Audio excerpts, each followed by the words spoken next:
the conventional wisdom is you devalue your currency to promote exports, to create export-related jobs, reduce your trade deficit, increase your GDP. Those all sound like really good things.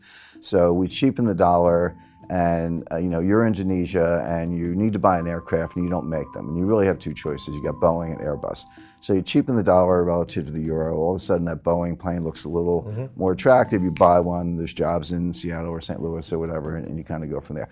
That's the conventional story. There are two problems with that. Number one, that's not why central banks are cheapening their currencies. They're cheapening their currencies to import inflation. The US is a net importer. We buy more than we sell. So when you have a cheap dollar, okay, a Boeing aircraft or General Electric wind turbine gets a little less expensive, but all the stuff we buy gets more expensive because we're paying for it in cheaper dollars, and that's what the central bankers really want. They want those price increases to feed through the supply chain and try to create inflation because governments around the world are desperate to get inflation. So that's the real reason they do it. And it can have a short-term impact. It can help exports a little bit. It can give you a little bit of lift. But the problem is it comes at the expense of the trading partners. This is just classic beggar neighbor devaluations. That's what currency wars are. So it can help individual country growth, but it does nothing for world growth. The world is no better off. One country is a little better off, another country is worse off. So the other metaphor I've used is, you've got four soldiers and they're fighting and it's a hot day and they get a break and they've got one canteen and they're all really thirsty. What do you do in that situation? You pass the canteen. In other words, everybody would like to drink the whole canteen, but you take a sip, you hand it to your mate, he takes a sip, and so forth. And that's the way the currency wars have gone. 2009 was the day of the cheap yuan. Remember, 2009, 2010, Secretary Geithner couldn't get out of bed without complaining about Chinese currency manipulation. 2011, the dollar hit an all-time low on a couple indices. That was the cheap dollar. 2013, along comes Abenomics, and one of his 3 hours was a cheap yen. All of a sudden, the yen's at 120, 124. Japan got a little bit of a lift. So who's suffering the whole time? Europe. Europe had the strong currency, 2 recessions in 4 years. So finally, 2015, it was Draghi's turn. Well, June 2014, they launched negative interest rates. In January 2015, they launched European QE. So you're going from China, US, Japan, Europe. Everybody's passing the canteen. But the world is still stuck in basically depressionary growth. It's not, we don't have negative growth, but we have below trend growth. So there's no way out of it. So right now, my forecast, I actually said this a couple of months ago, is that look for a stronger yen, stronger euro, cheaper dollar, cheaper yuan. That has played out with a couple speed bumps. The dollar got a big lift because of Brexit, and the euro went down a little bit also because of Brexit. But the yen went from 124 to 104. It backed up. 103 actually backed up a little bit. But we do have a strong yen. All these people who expect Japan to intervene in currency markets, don't hold your breath. They've been warned, I would say threatened, by Jack Lew and Christine Lagarde. Don't you dare intervene in currency markets. You had 3 years with a cheap yen. You didn't make the structural reforms. You didn't do what you needed to do. Too bad for you. We're taking the canteen back. So the point to your main question, Grant, is that they don't have a logical conclusion. There are only 2 ways out of a currency war. One is systemic reform, a kind of Bretton Woods or Plaza Accord where all the major powers sit down and just say, here's the New Deal. The other one is systemic collapse. I expect collapse because there's no consensus on a way out of it. There's no political will behind structural reform. I don't see the leadership. In 1944 you had John Maynard Keynes. In 1985 you had James Baker. In the 1990s you had Bob Rubin. These were, whether the Democrats or Republicans, this was leadership. I don't see that kind of leadership today. I see a lot of denial. I don't see the political will behind structural reform, so I would expect a collapse of the system. Well, it's interesting you say, because of all the bailouts, we don't know what a systemic collapse looks like. I actually have a pretty good idea of what it looks like, because everyone focuses on 2008, and U.S. economists call it the Great Recession. You go abroad, they call it the global financial crisis, the GFC for short, whatever you want to call it. But we had another one that was actually potentially worse or as bad in 1998. And that was the Asian financial crisis. Started in '97, worked its way around the world, ended up in Russia, and then landed in my lap at Long-Term Capital Management. I was the general counsel of that hedge fund in Greenwich that got bailed out by Wall Street, although I'd like to remind people they didn't bail us out, they bailed themselves out. Because, Wall Street bailed itself out. I always say, hey, we owed on paper, we owed Wall Street $1 trillion in derivatives trades. If we had failed, meaning filed for bankruptcy, and we had a bankruptcy team ready to file those papers in the Cayman Islands because we were a Cayman fund, I said, I would have just slept in the next day. It's like, it's out of my hand. We filed for bankruptcy, good luck getting your money. Wall Street bailed themselves out because they didn't want that $1 trillion of derivatives positions dumped on them. Then they would have to turn to the market and dump it.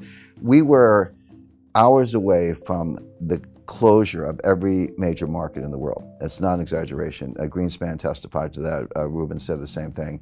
It would have started in Tokyo, gone through London, ended up in New York. But every stock exchange, bond market in the world would have been shut down, at least temporarily, to deal with it. That's how bad it would have been. Lehman would have failed in '98. Forget about that. Right. They were always the weakest link in the chain. It was easy to call in 2008 because they almost failed in '98.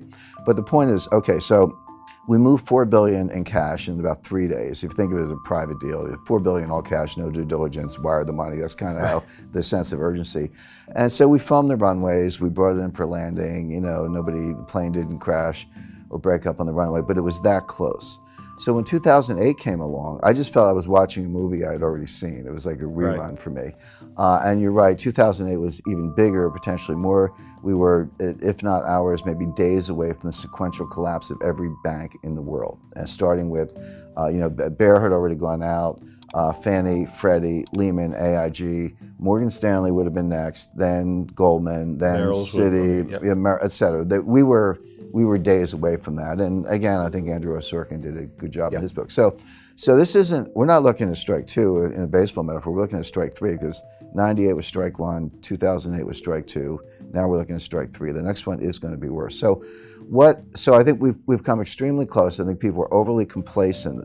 Just because we managed to pull off bailouts and the world didn't come to an end, don't assume it wasn't close and don't assume it won't happen again. Sure. But there's one very important difference.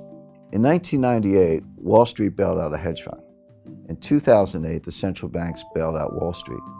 In 2018, let's say, keep up the 10-year tempo, who's going to bail out the central banks? And all we do is we move the problem to a different balance sheet. Now the problem is on the central bank balance sheet. Because the Fed printed $3.4 trillion of new money since 2008. Their balance sheet was $800 billion. Now it's at $4.2 trillion, give or take, so $4 trillion of new money. But it's 9 years on.